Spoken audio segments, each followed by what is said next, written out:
Hello everyone and welcome back to FIDE Candidates 2026. I'm finally back to home, so let's take a look at the only decisive game of today's round. So Fabi plays with Anish and Anish plays e5 on the first move, doesn't go for Sicilian defense, knight f. So knight f3, knight c6, and just to tell you, Anish and Fabi are on the same score, 4.5. So they're 2 points behind Mr. Yavahiro syndrome, meaning that one of them probably needs to win. If they make a draw, it's still 2 points, it's still super tough, but let's see what happens. So bishop c4, bishop c5, castle, knight f6, d3. So there is a beautiful gambit d4, which I would suggest you play if you're below 2000. So if you want me to, I think I have a video on my channel, you can find it. I mean, absolutely great gambit, which will indeed win you a lot of points. I mean, on 2000, maybe up until 2500 on chess.com Blitz, it's working quite well because people don't know a lot of stuff. So, but of course, this is grandmaster level. Nobody will play d4. They go d3, very, you know, little passive, boring move. Castle, knight bd2. So there are a lot of approaches with bishop g5, which I think is recommended in some of the courses. But okay, knight bd2, c3, a4 are all fitting. So we get knight bd2, d6, c3, a5. Not letting white go before and taking up some space. Actually, 5, especially with knight on d2 already is quite useful, because let's say knight is on b1 and you play 4 in many lines, maybe knight a3, maybe knight b5, and it's like, okay, there's some problems with c7 pawn. So a5 is kind of good to, you know, prevent white from playing b4, which in many lines, like I'll be posting my recaps from Canadian Close Chess Championship, which I actually just returned from. So in one of the games I had an Italian game and my opponent took up some space with b4. And okay, it was a completely different setup, but in the Italian game I had h6, g5 pawn, I had my bishop on g7, but it was a bit annoying. And you can also find other recaps on my channel where I played the Italian game recently with black and allowed my opponent to take up some space with b4, a4, and it was a bit complicated.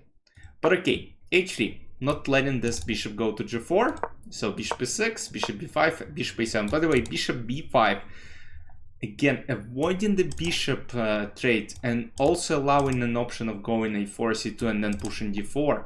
So rook e1, knight e7, the idea right now is potentially play c6, and also in many lines, you know, maybe some wild queen b6. Like, you never know what might happen, because this diagonal, this bishop on a7 is a bit of like looking towards this f2 pawn, and you never know when it's gonna strike. g4, that's smart. Knight g6, bishop d3, knight h5, and knight is suddenly going to f4.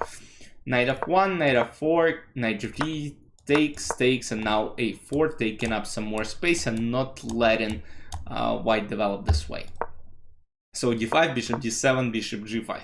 What I like about Anish's position here is that now he has an option of going f5 at some point. So he goes f6, bishop has to go back. Now takes b5. He's taking up even more space. And look, the position is kind of closed. And in the endgame, you know, you might have some problems with e4 and d5. So we have b4 on the board, takes, queen b8, c4. Again, it's absolute equality, knight f5, rook e8, knight h4, b4. So Anish is basically telling Fabi, okay, I mean, all your pawns are on white squares. I want to potentially maybe even go rook a3 and then create a pass pawn on a file. And suddenly there's a lot of play for black, while white, I mean, I don't know what's the plan for white. I mean, you gotta spend a lot of time rerouting your queen to g3 to create some sort of attacking opportunity. So let's even rook this, but you first gotta give up a file. So, I mean, black are out of danger, black are in a very good spot. Like, what Anish and Fabi is gonna do? So rook a3 is played. So he plays rook b1 and now rook a2, and suddenly threats across the second rank. Queen d1, knight h4 takes, and rook e8, and suddenly a file is under full control Rook e2, queen a7, trying to take on a2 with queen. Queen goes to b6, knight f3, and now h6. So h6 is a bit weird looking move because, like, what's the idea? The idea, I assume, is to play f5, because f5 immediately, maybe Anish is worried about even takes, knight g5, knight e6, and then queen comes to d5, so it's like, okay, he doesn't want to deal with it. He'll play h6 first to kind of prophylax his move to play f5 afterwards, which is looking smart. So knight e1, king h7, takes, and now bishop e8 and bishop g6, and suddenly there are problems with e4 pawn, as I said before. King d3, bishop g6, rook a1 takes, and now Anish plays c5. Not the best move, but now Fabi had to play d takes c6. So he had to kind of sacrifice this pawn. But the problem is knight b4, queen b7, maybe he, I don't know, maybe he didn't like this position, but it looks absolutely, I mean, it looks dangerous, I agree with Fabi, but there is some knight d5, and suddenly you gotta play bishop b4, and then queen e6, let's say queen b3 and knight f6, and there is a draw because g takes f6, king f7, and queen f7, and it is a draw. So, but yeah, a lot of complicated lines. He goes king g3 instead, and now after queen a7, it's lost because queen slowly comes in. So queen b1, h5, king f3, h4, king g4, queen e7. Now the idea is of course to play f5, which is on the board, and after takes, king h6. Anish wraps up the game with a brilliant king h6 move. The idea is that after f takes g5, we don't play queen g5 check, because then king runs away and it is only a draw, because okay, take on h3, it is a draw, but here we first play e4. Now we attack f3 square, g3 square is locked. The only way is to deliver checkmate on g5 on the next move, so you almost have to sacrifice. And if king f4, I mean, we can take the queen, or we can deliver checkmate into.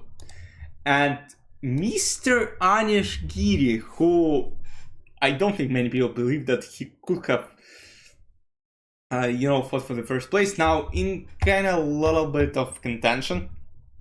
So he is on 5.5, while Yavahir is still kind of running away with it with 7 points.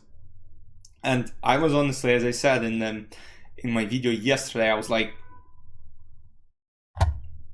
Fabi is gonna fight for it against Yavahir, but no, Fabi is now no longer in contention, like 2.5 points with what, 1, 2, 3, 4, 5 rounds to go. It's impossible. It's impossible because I don't see Yavahir losing. He can slowly, you know, make draws, and eventually it's gonna. So for Mr. Anish, it's gonna be a very important game against Hikaru in the next round. Then he plays Mr. Andrei Sipenko with white, which would be a huge game if he's winning this one. And then Wei E. And in round number 13, Anish Giri, Yavahir, Sindarov. Let's see how it goes, because it might be a candidate decider, and the things might go crazy in the end. And imagine Anish Giri winning the candidates and then becoming the world champ. I mean, that sounds unreal, but that's possible.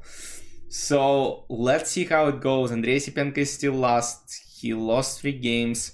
So now Matthias Bluban with 4 points. Actually, 4 people at 4 points. Hikaru, Wei E, Prague, and Matthias Bluban, who lost only 1 game. So Yavahir is still the only unbeaten player in the field. So it's gonna be interesting to see if he loses. This is one of his games, but he's on a very good streak. So let's see what will happen, and I hope you guys enjoyed. I'll see you. Is the next round tomorrow? Schedule April 9. Okay, so we have a round on Thursday, and then we don't have a round on Friday. Yeah, I guess that's fine. And then April 11, 12, 14, 15. So yeah, that's it from me for today. Hope you guys enjoyed. I'll see you tomorrow after recap of round number 11. Not 11, 10.